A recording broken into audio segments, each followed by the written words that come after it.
Deus, eu vos saúdo a todos com a paz do Senhor Jesus Cristo. Amém. Graças a Deus. Irmãos, mais uma vez estamos aqui na casa do nosso Pai para adorarmos a Ele na beleza da sua santidade, porque Ele é bom e as suas misericórdias duram para sempre. Quem está alegre aqui nesta noite?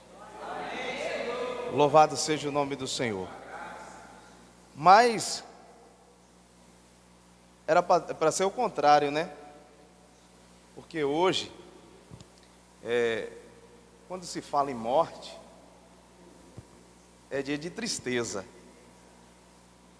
Mas por que que os crentes, por que que os servos do Senhor, hoje, no dia em que se comemora a crucificação de Cristo, o dia em que Cristo morreu, por que que nós estamos alegres? Porque nós não estamos comemorando a morte, nós já estamos olhando a sua ressurreição ao terceiro dia para a nossa salvação. É por isso que estamos alegres, porque nós não comemoramos o dia em que Ele morreu, nós comemoramos o dia em que Ele ressuscitou, vivo, e está à destra de Deus, e intercede por todos nós. Infelizmente, muitos ainda adoram um Cristo que está pregado, crucificado, que está no madeiro, e muitas pessoas ainda em sua idolatria continuam adorando a um Cristo que ainda está crucificado. Mas eu quero te dizer que o nosso Cristo, Ele não está mais crucificado. O nosso Cristo, Ele foi crucificado, mas ressuscitou ao terceiro dia, para a nossa redenção, para a nossa salvação. Esse é o Cristo no qual nós servimos. Servimos a um Cristo que ressuscitou, a um Cristo que venceu a morte. Louvado seja o nome do Senhor, e está à destra de Deus, intercedendo por esta igreja nesta noite. Por isso nós estamos alegres, nós estamos com os nossos corações regozijados, porque Cristo morreu e ressuscitou ao terceiro dia. No culto de domingo à noite, os irmãos irão apresentar uma peça aqui, representando a morte e ressurreição de Cristo, comemorando a Páscoa, a nossa libertação. Porque é isso que nós comemoramos, a Páscoa para nós é a nossa libertação, é a libertação do povo de Deus do pecado, vindo agora para a maravilhosa presença de Jesus Cristo. Somos libertos dos pecados, porque Jesus derramou o seu sangue na cruz do Calvário. Tem motivo, tem maior motivo para nós nos alegrarmos, a não ser esse, em saber que nós somos livres, porque vivíamos escravos do pecado, mas agora somos livres, libertos, lavados, remidos pelo sangue do Cordeiro. Louvado seja o nome de Jesus. Glória a Deus, glória a Deus, louvado seja o nome do Senhor. É motivo de comemoração, é motivo de alegria. O nosso irmão Juvenil acabou de louvar a Deus aqui, e falando justamente isso, irmãos, se alegrem na presença dEle, porque Ele é maravilhoso. Se alegre na presença dEle. Nós temos que vir para aqui, para a casa do Senhor, com os nossos corações abertos, para receber a sua palavra, para receber, irmãos, e darmos a nossa adoração a Ele, porque Ele é bom e Ele é maravilhoso. As lutas elas vêm, todos nós aqui temos luta. Eu falava há pouco instante para minha esposa, em casa, das minhas preocupações, eu falo aqui sempre, principalmente na semana em que o pastor me responsabiliza em trazer a palavra. E é uma semana preocupante, mas também uma semana proveitosa, porque é uma semana de estudo. Mas vem as lutas no meio dessa semana também, vem as dificuldades. Eu estou aqui parece que eu tive uma reação alérgica, estou todo empolado aqui. E lá em casa agora à noite não tinha nenhum antialérgico, mas eu falei: Jesus, eu vou assim mesmo, me coçando, mas eu vou pregar a tua palavra, porque me foi responsabilizado trazer essa palavra nesta noite. E nós temos que honrar, irmãos, os nossos compromissos. Se eu fiz o compromisso com o pastor, aqui estou, e creio que os irmãos estarão intercedendo por mim, e Jesus irá fazer aquilo que lhe apraz nesta noite, porque estamos aqui somente para fazer a vontade dele.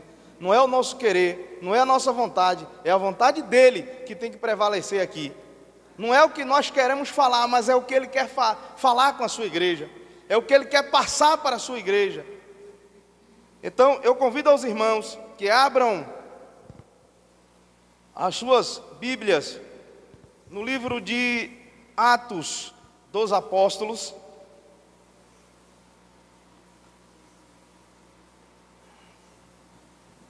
Livro de Atos dos Apóstolos, capítulo 19. A partir do versículo primeiro iremos ler alguns versículos.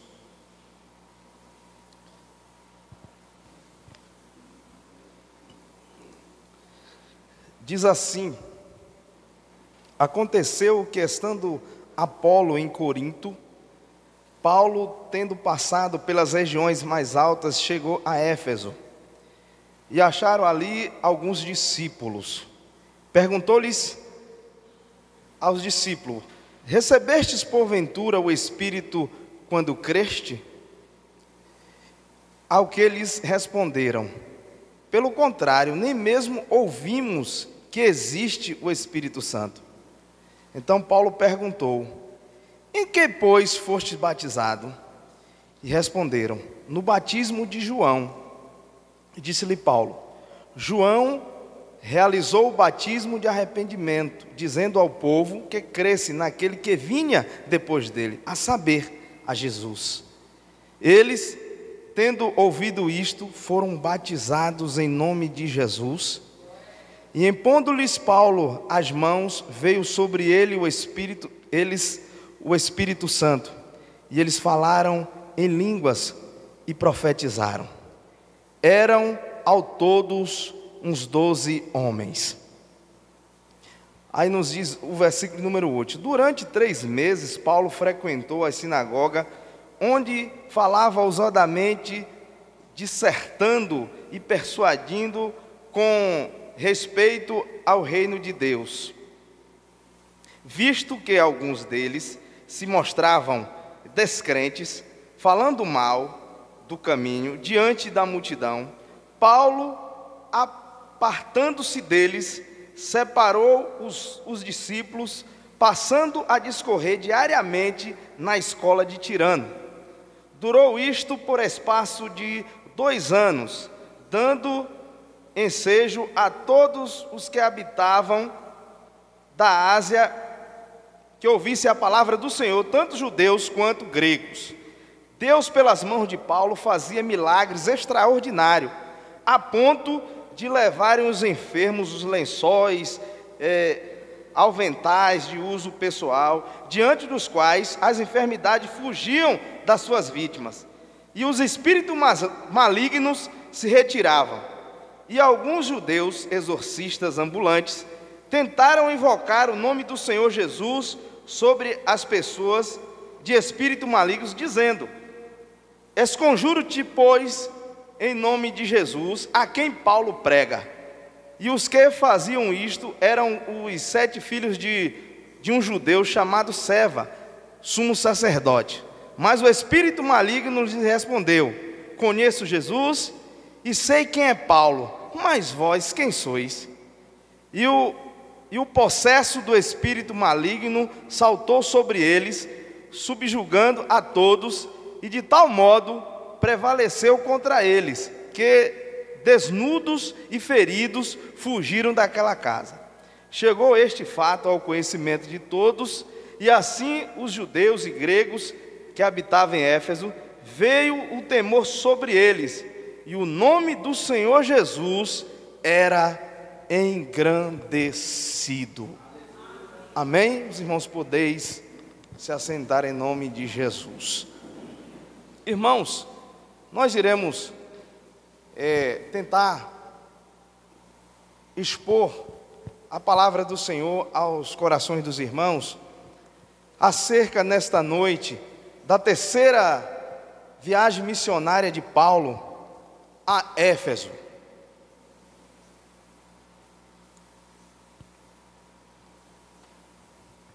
Nós, fazendo um estudo da palavra do Senhor, vimos que Apolo estava ali em Éfeso, implantando a igreja do Senhor e fazendo discípulos ali na igreja em Éfeso. E Paulo estava em Corinto, pregando a palavra do Senhor, na época em que Apolo estava em Éfeso, instruindo, pregando a palavra, que a Bíblia nos diz que Apolo, ele pregava com grande poder e tinha grande conhecimento das Escrituras. E ele pregava nas sinagogas, ele pregava nos locais de pregações, nas casas dos irmãos, fazendo discípulo. O que é o nosso papel? Fazer discípulos de Cristo, multiplicar os discípulos de Cristo. E Paulo, ele, depois de ter passado, como a Bíblia diz, depois de ter passado por todas aquelas regiões mais altas, que ficava nas partes mais altas, nas montanhas, vamos dizer assim, nas altitudes, Paulo resolve vir até Éfeso, que era uma cidade marítima, e é por isso que a Bíblia diz aqui, que aconteceu quando Apolo estava em Corinto, ou seja, Paulo ele vem para Éfeso e envia Apolo agora a Corinto. Paulo prepara a igreja em Corinto para que Apolo dê continuidade à obra do Senhor, porque esse é o papel do líder, como nós vimos aqui naquelas palestras maravilhosas, né? Do nosso irmão que veio do Rio de Janeiro. O nome dele é um pouco difícil, né? Mas ele veio justamente falando deste papel do líder, que é fazer novos discípulos e enviar esses discípulos. E como Paulo não é como muitos, infelizmente, nos nossos dias, muitos pastores, muitos líderes, que não quer fazer discípulo, porque ele acha que ele fazendo novos líderes vai tomar o lugar dele. Mas Paulo era diferente. Paulo fazia novos discípulos para enviar aqueles discípulos para tomar conta das igrejas onde Paulo implantava as igrejas. Porque Paulo foi um dos grandes precursores de implantar igrejas. Paulo, por onde ele passava, ele implantava uma igreja. E Paulo envia Apolo a Corinto e Paulo vem a Éfeso. Só que quando Paulo chega em Éfeso, Paulo já percebe que alguma coisa está faltando ali. E nós iremos ver aqui que Paulo, ele chega ali e encontra alguns discípulos deixados por Apolo. Com certeza, esses discípulos foram formados ali por Apolo, que estava ali discipulando aquelas pessoas naquela cidade. E Paulo chega ali e encontra aqueles discípulos. Só que Paulo resolve fazer uma pergunta para aqueles discípulos. que está aqui no capítulo número 2. Perguntou-lhes: porventura, vocês receberam o Espírito Santo quando vocês creram na palavra que lhes foram pregado? Vocês receberam o Espírito Santo? Porque, irmãos, isso às vezes causa uma confusão, e é por isso que tem que existir o discipulado na igreja. Porque muitas pessoas chegam na igreja, começam a frequentar a igreja, até mesmo às vezes desce as águas batismais, recebe o batismo, e eu falo de vez em quando eu converso isso com Vera, que parece que tem gente que depois que se batiza, resolve sair da igreja. Eu já vi várias pessoas que, principalmente aqui, na nossa comunidade de fé, que depois que recebeu o batismo aqui, não pisou mais os pés na igreja. Porque essas pessoas, irmãos, é aquela questão da igreja, ela está crescendo em quantidade, mas às vezes não está crescendo na qualidade. Ou seja, as pessoas estão vindo para a igreja, mas elas não estão sendo ensinadas de como é que elas devem servir a Jesus, servir a Cristo. E que se não basta somente você chegar na igreja e sentar em uma dessas cadeiras com a Bíblia debaixo do braço, sem você não ter ainda uma experiência com o Espírito Santo de Deus. Porque muitas pessoas descem as águas, mas nunca teve experiência com o Espírito Santo. Ela está convencida de que ela agora faz parte dessa comunidade de fé, mas ela ainda não está convertida a Cristo. E às vezes por insistência do líder da igreja, às vezes por insistência do pai ou a mãe em casa, essa pessoa resolve vir e dizer que quer se batizar, mas aquela pessoa nem sequer se arrependeu dos seus pecados. Ela não foi discipulada para isso, ela não entende ainda isso. O que é ter um relacionamento com o Espírito Santo de Deus? Porque a Bíblia nos diz, irmãos, que é o Espírito Santo é que nos convence do pecado, da justiça e do juízo. Sem o Espírito Santo não tem como haver discernimento nas nossas vidas. É por isso que existem muitas pessoas dentro da igreja que as pessoas não entendem como é que a pessoa é crente. A pessoa está se dizendo cristão, mas a vida dele não muda, a vida dele não é transformada, a vida dele não é mudada. Sabe por quê? Porque ela é convencida de que ela é crente, mas ela ainda não se converteu ainda a Cristo Jesus. Ela precisa receber o Espírito Santo de Deus, ela precisa receber o Espírito Santo de Deus na sua vida, para que a sua vida seja mudada, irmãos. E era isso que estava acontecendo aqui. As pessoas, elas vinham receber o ensino de Jesus, elas se convenciam de que elas já tinham Jesus, mas elas não tinham nem ainda uma experiência com o Espírito Santo. Aí Paulo, com sua inteligência, Paulo faz essa pergunta, e aí um deles responde: nós não vimos nem falar disso. Nós nem sequer ouvimos falar que existia esse batismo com o Espírito Santo. Porque o próprio João,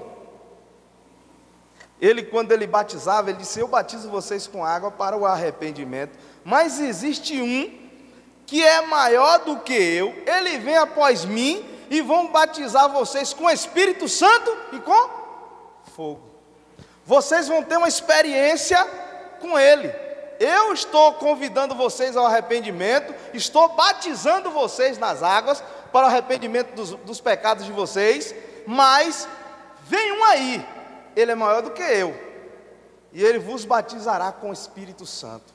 Vocês vão ter uma experiência maravilhosa na vida de vocês com o Espírito Santo. E os irmãos também se lembram da passagem que Jesus está sendo batizado por João Batista, onde aqueles homens iam até o rio para ser batizado, e João batiza Jesus, e a Bíblia diz que o Espírito Santo desce sobre ele. Então não significa que você desceu as águas, que o Espírito Santo de Deus já desceu sobre você. Você precisa ter essa experiência, e essa experiência também não depende do batismo, não.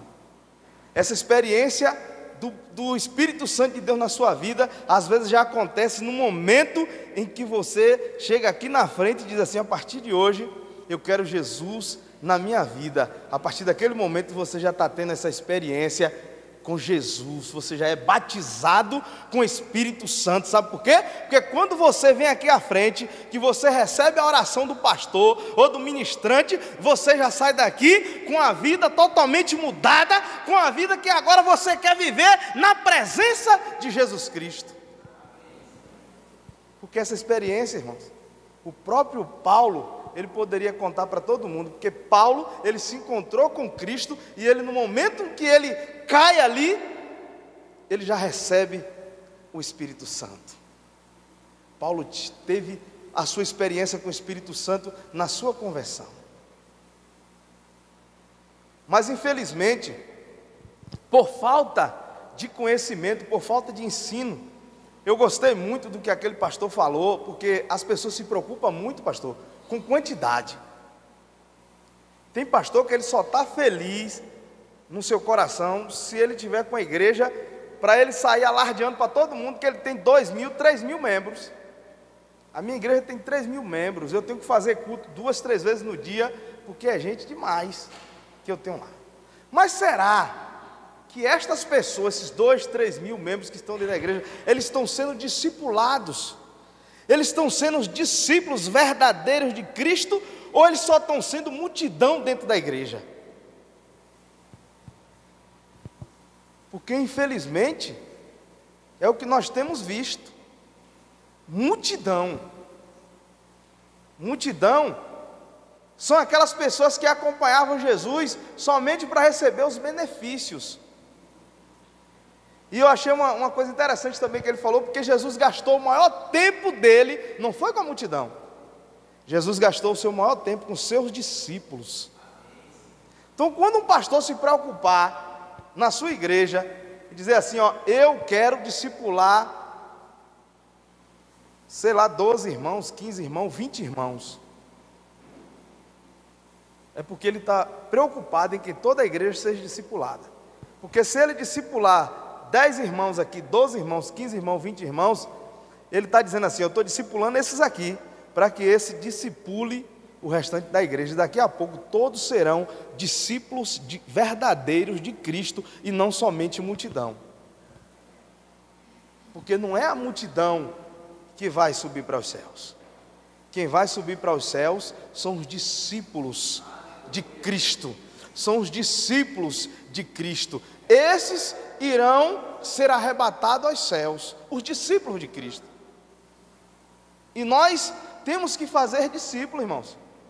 É a nossa obrigação fazer discípulo. Nós que temos essa experiência com o Espírito Santo, nós que temos experiência de vida cristã, nós temos que estudar a palavra para que nós possamos discipular os nossos irmãos. Para que não aconteça isso que estava acontecendo aqui em Éfeso. As pessoas estavam ali, já eram chamadas de discípulos, mas ainda nem sequer tinham tido uma experiência ainda com o Espírito Santo. Aí Paulo vai, no versículo número 3, diz assim, então em quem foste batizado? E eles responderam, no batismo de João. No batismo nas águas. Só que a verdadeira experiência com Cristo aqueles homens não tinham tido ainda. Aí Paulo vai e continua dizendo, João realizou o batismo de arrependimento, dizendo ao povo que cresce naquele que vinha depois dele. Olha o que eu citei para os irmãos, essa passagem. E eles, tendo ouvido isto, foram batizados no Espírito Santo. E a Bíblia diz que eles começaram a falar línguas e profetizar. Eles têm uma experiência maravilhosa com o Espírito Santo naquela hora, em que Paulo está discipulando aqueles homens. E eram somente 12. Que quando a gente vê falando assim, o apóstolo Paulo chegou em algum lugar, pensa que é uma multidão, não, 12. Eram 12 discípulos. E Paulo começa a discipular aqueles discípulos, com certeza, para que através daqueles homens, a palavra de Deus fosse pregada por aquelas redondezas. E essa questão deles falarem em línguas, eu estava até ouvindo um historiador, e ele falando sobre isso, que isso causa uma confusão, às vezes, essa questão de falar em línguas, né? Principalmente no meio pentecostal, porque...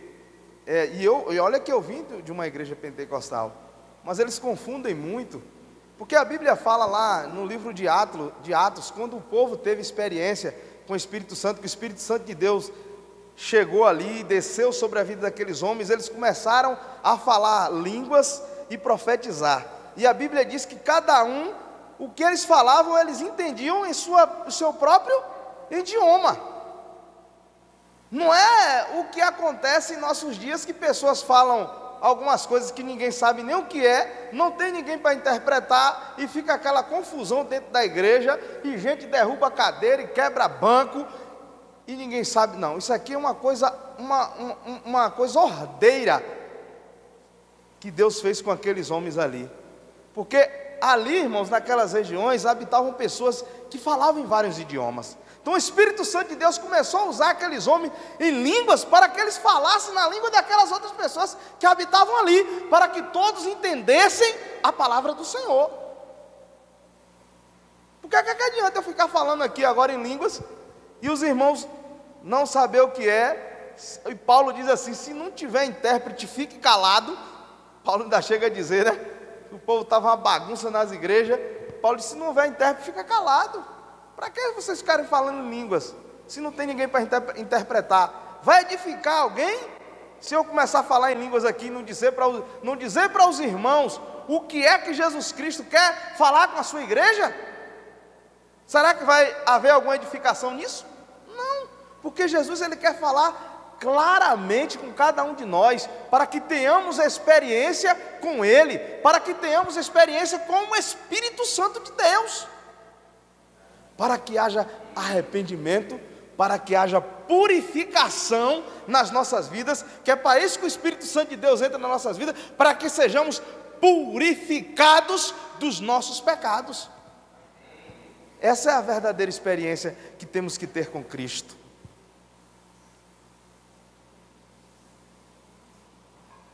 Então aqueles homens, irmãos, a partir daquele momento, daquela experiência que eles tiveram, eles passaram a entender o que era o batismo com o Espírito Santo, e eles foram entender que apesar de ser uma ordenância o batismo nas águas, mas eles precisavam ter essa experiência real com o Espírito Santo de Deus.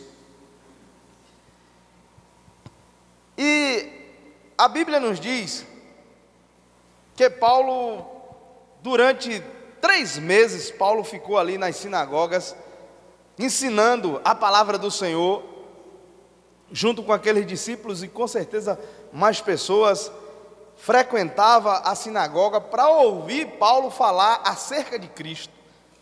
Mas a Bíblia vai nos dizer que dentre aqueles que estavam frequentando a sinagoga, tinha alguns opositores, assim como hoje nos nossos dias existem os opositores da palavra do Senhor, aqueles que não concordam com aquilo que pregamos.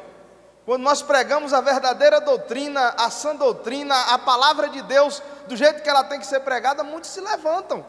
E Paulo se levantou opositores ali na sinagoga contra Paulo, achando que o que Paulo estava pregando não era verdadeiro, que não era o verdadeiro evangelho, que não estava pregando o verdadeiro Cristo, o Cristo que morreu e ressuscitou ao 3º dia, e estava ali para que aquelas pessoas tivessem uma experiência viva e eficaz com Cristo. Mas Paulo, quando essas pessoas resolvem se levantar contra Paulo, se opor aos ensinamentos de Paulo, a Bíblia vai nos dizer que Paulo deixa aqueles homens de lado, porque o importante, o pastor esteve ali em casa ontem à noite, me orientando a fazer esse estudo. Quando chegam os opositores contra nós, qual é a nossa decisão? O que é que nós devemos fazer? O que é que nós vamos fazer? Nós vamos desistir? Ou iremos pedir a Jesus Cristo para que aquilo se torne uma força em nós, para que possamos dar continuidade à obra de Deus? Foi isso que Paulo fez.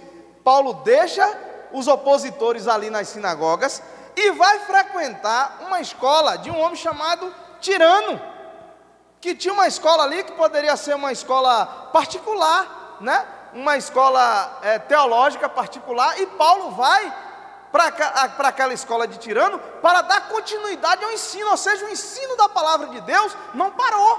Paulo estava ali preparando discípulos para enviar para fazer a obra, porque a obra do Senhor, ela não pode parar.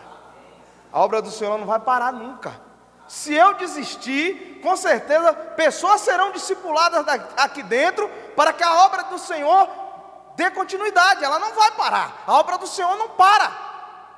Se o pastor Daniel chegar aqui amanhã e dizer que ele não quer mais ser pastor dessa igreja, Deus vai enviar alguém para que possa pastorear a sua igreja. O importante é que a obra do Senhor não pode parar, até que Ele venha. Louvado seja o nome do Senhor. A sua obra vai continuar. Ninguém pode parar a obra do Senhor. Ninguém para, Senhor.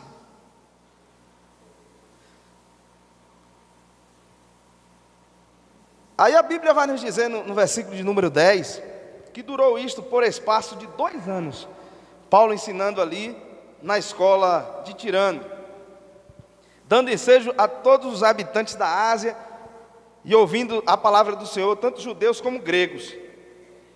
E aí a Bíblia vai dizer, irmãos, que pelas mãos de Paulo ali, Deus fez grandes maravilhas naquele lugar. Grandes coisas Deus fez pelas mãos de Paulo. Era tão grande o que Deus fazia através da vida de Paulo, que a Bíblia diz que as pessoas traziam até os seus lenços, traziam peças de roupas até Paulo, e as pessoas que estavam acometidas daquelas enfermidades, a enfermidade tinha que cair por terra.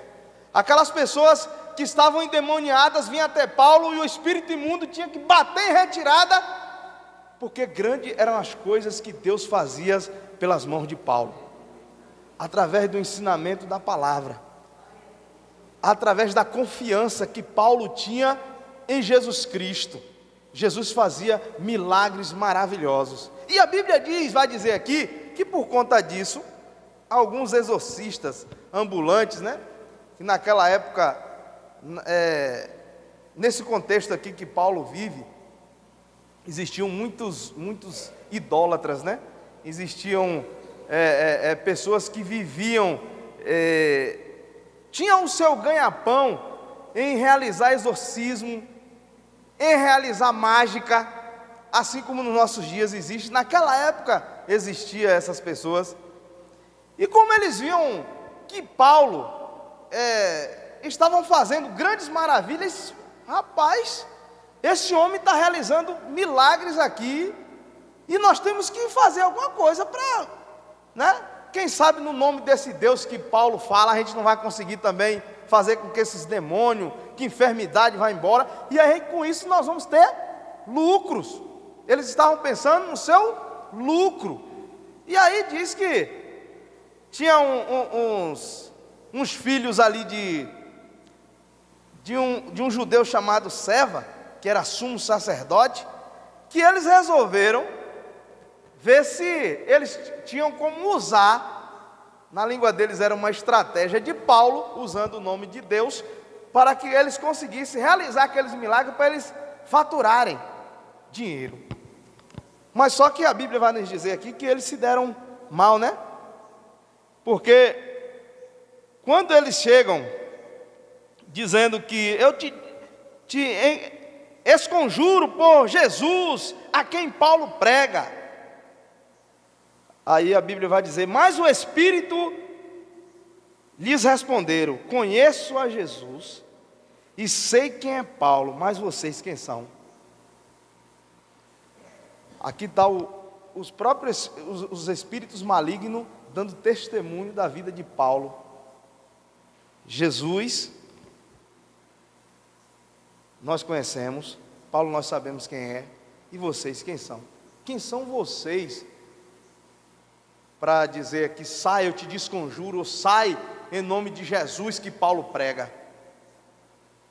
Eles se deram foi mal, porque os espíritos imundos partiu para cima deles e quebrou-lhe no pau, arrebentaram, e a Bíblia vai dizer que eles saíram foi desnudos dali, daquela situação, porque o espírito maligno, eles são sujeitos àqueles que têm o Espírito Santo de Deus na sua vida, aqueles que recebem o Espírito Santo de Deus, que é lavado e remido pelo sangue de Jesus, aqueles que têm experiência com o Espírito Santo, sim, a esses Jesus deu poder para colocar as mãos sobre os enfermos e serem curados. A estes Jesus deu poder para chegar sobre um endemoniado e dizer: saia em nome de Jesus, e o demônio ter que sair.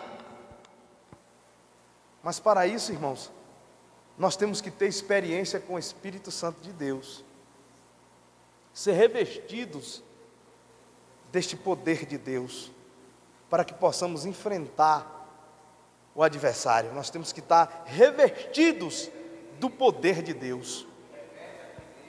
Louvado seja o nome do Senhor. E aí a Bíblia vai dizer aqui, irmãos, para encerrar, que chegou este fato ao conhecimento de todos. Assim, tanto judeus como gregos que habitavam em Éfeso, veio temor sobre eles, e o nome do Senhor Jesus era engrandecido. Louvado seja o nome do Senhor. É por isso, irmãos, que nós temos que pedir ao Espírito Santo de Deus que nos encha, que habite em nós, a Bíblia nos diz que nós não devemos de maneira alguma entristecer o Espírito Santo de Deus, porque é através das nossas vidas que Deus faz maravilhas nessa terra, e o nome do Senhor Jesus é glorificado através das nossas vidas, porque através da vida de Paulo, o nome do Senhor era glorificado, e nós fomos criados, nós fomos chamados para a casa do Senhor, para que o nome do Senhor Jesus seja glorificado.